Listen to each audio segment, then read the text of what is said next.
자, 저번 시간에는 중력에 의한 포텐셜 에너지를 정의를 했죠. 이번에는 포텐셜 에너지의 기준의 의미를 같이 알아보도록 하겠습니다. 아래쪽에 있는 이 세 가지 상황 모두가 인위적으로 외부에서 힘을 주어서 위쪽으로 같은 높이만큼 올라가는 상황입니다. 첫 번째 상황에서 출발점을 기준으로 보면 기준에서는 포텐셜 에너지가 0이 되겠죠. 왜냐하면 mgh에 h가 0이기 때문입니다. 그래서 이때 이 녀석을 인위적인 힘, 외부에서 주어진 힘으로 h만큼 올리게 되면 포텐셜 에너지는 mgh가 되겠죠. 두 번째 상황은 이 같은 상황을 기준을 위쪽으로 기준을 잡게 되면 이 기준에서는 포텐셜 에너지가 0이 됩니다. 그러면 밑에의 포텐셜 에너지는 0보다 작은 값이기 때문에 마이너스 mgh가 됩니다. 세 번째 상황은 이 높이 h를 반으로 나누어서 가운데 지점을 기준으로 잡게 되면 기준에서의 포텐셜 에너지가 0이 되겠죠. 그러면 처음 출발 지점의 포텐셜 에너지는 마이너스 2분의 1 mgh고 도착 지점 h만큼 올라갔을 때의 포텐셜 에너지는 2분의 1 mgh가 됩니다. 그럼 여기서 이제 어떤 문제가 발생하냐 하면 기준을 어디 잡아야 되는가입니다. 왜냐하면 우리가 문제를 풀 때 어떤 물질의 포텐셜 에너지의 기준을 잡고 숫자를 대입해서 풀어야 되기 때문이죠. 그럼 여기서 어떻게 할 것인가? 결과적으로 얘기하면 중요하지 않습니다. 여러분들이 하고 싶은 대로 기준을 잡고 포텐셜 에너지를 정의하시면 됩니다. 왜냐하면 이 포텐셜 에너지에서 가장 중요한 것은 포텐셜 에너지의 변화가 중요합니다. 그러면 포텐셜 에너지의 변화를 한번 구해보도록 하겠습니다. 첫 번째 상황에서는 나중 포텐셜 에너지 빼기 처음 포텐셜 에너지를 하면 되기 때문에 mgh가 나옵니다.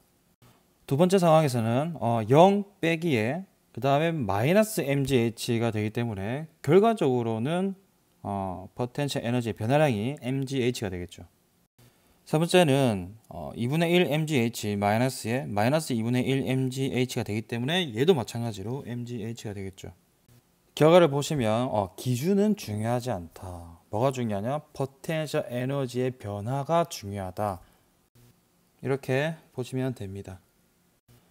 여기에서는 우리가 이때까지 썼던 중력 가속도 G에 대한 계산을 한번 해보도록 하겠습니다. 중력 가속도를 계산하기 위해서는 뉴턴이 발표한 만류 인력 법칙이 필요합니다. 두 물체의 질량이 m1, m2이고 반지름이 r1, r2이고 중심과 중심 사이의 거리를 r로 잡겠습니다. 만류 인력 법칙이라는 것은 질량을 가진 모든 물체 사이에는 끌어당기는 힘, 인력이 존재한다는 것인데 m2가 m1을 F라는 힘으로 끌어당기게 되면 M1도 M2를 F라는 힘으로 잡아당기게 되겠죠. 왜냐하면 작용 반작용이 존재하니까요. 이때 둘 사이에 작용하는 만류 인력은 R제곱의 만류 인력 상수 G, M1, M2 각각의 질량의 곱으로 표현을 합니다. 이때 G는 만류 인력 상수로 6.67 곱하기 10의 11승이 되는 수치입니다. 그러면 이를 이용해서 중력 가속도를 계산해 보도록 하겠습니다. 아래에 보이는 노란색으로 칠해져 있는 부분이 지구의 한 일부분을 나타냅니다. 그 위에 조그맣게 되어 있는 이 점이 지구와 조금 떨어져 있는 매우 작은 물체라 보시면 되겠죠. 지구가 매우 크기 때문에 지구에 있는 모든 물체들은 이렇게 작게 표시하겠습니다. 그럼 지구와 물체 사이에 떨어진 거리라는 것은 일단 지구의 반지름이 들어갈 것이고 그 다음에 물체가 지구 지표면에서 떨어진 위치 h만큼 또 있을 것이고 그 다음에 물체의 반지름이 있겠죠. 하지만 물체의 반지름은 너무나도 작기 때문에 생략하도록 하겠습니다. 그리고 지구의 질량 라지 m 그 다음에 물체의 질량이 이제 소문자 m이 됩니다. 지구의 질량은 대략적으로 6 곱하기 10의 24승 kg입니다. 지구의 반지름은 대략적으로 6378km이고 이를 미터 단위로 환산하면 637만 8000m가 되겠죠. 이는 계산을 쉽게 하기 위해서 6.378 곱하기 10의 6승미터가 됩니다.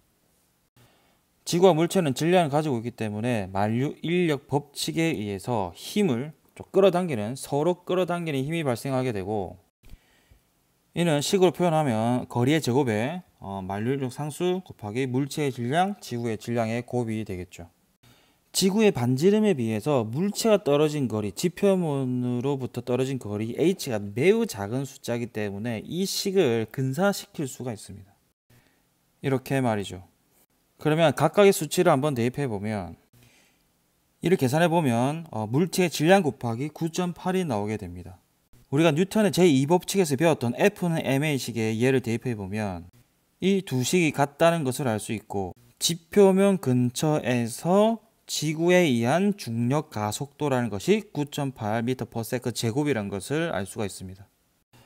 한 가지 유의할 점은, 우리가 근사시킬 때 h가 매우 작다고 했기 때문에 지표면 근처에서만 9.8을 쓸 수가 있고, 이 높이 h가 반지름에 비해서 무시할 수 없는 숫자일 때는 h를 생략할 수가 없고, 그러면 중력 가속도가 작아지겠죠. 이렇게 이해하고 넘어가시면 되겠습니다. 그러면 다시 돌아와서 역학적 에너지 보존에 대한 얘기를 중력만 작용하는 상황에서 한번 얘기해 보도록 하겠습니다. 왼쪽에 있는 상을 보면 질량을 가진 이 물체가 기준에 대해서 높이 h1에서 높이 h2로 떨어지는 상황인데, 이때는 중력만 작용하는 상황에서 자유낙하를 합니다. 높이 h1에서 속력은 v1이고 높이 h2에서 속력은 v2입니다. 우리가 일과 에너지 파트 첫 번째 시간에서 알짜 힘이 한 일을 공부했었습니다. 이 상황에서는 힘이라는 것이 중력만 작용하기 때문에 중력이 한 일이 알짜 힘이 한 일이 되겠죠. 그럼 중력 곱하기 이동 거리이기 때문에 mg의 h1-h2가 됩니다. 알짜 힘이 한 일은 무조건 물체의 운동 에너지의 변화로 쓸 수 있다고 했기 때문에 델타 EK로 쓸 수 있겠죠. 이를 풀어 쓰면 나중 운동 에너지 2분의 1 mv2의 제곱 마이너스 처음 운동 에너지 2분의 1 mv1의 제곱이 되겠죠. 이를 이항해서 정리를 해보면, 왼쪽에는 1 위치에서의 역학적 에너지고 오른쪽은 2 위치에서의 역학적 에너지입니다. 그래서 이 두 개의 값이 같다. 다시 얘기하면 모든 위치에서 역학적 에너지는 동일하다라고 이제 할 수 있겠죠. 이 상황은 그림을 설명할 때 적어놨듯이 공기저항과 마찰을 무시하고 오로지 중력만 작용하는 이상적인 상황이라는 겁니다. 그럼 반대로 공기저항이나 마찰이 있으면 역학적 에너지는 보존이 되지 않겠죠. 그러면 이 에너지가 어디로 가냐? 끝내는 궁극적으로는 열 에너지로 빠져나가게 됩니다.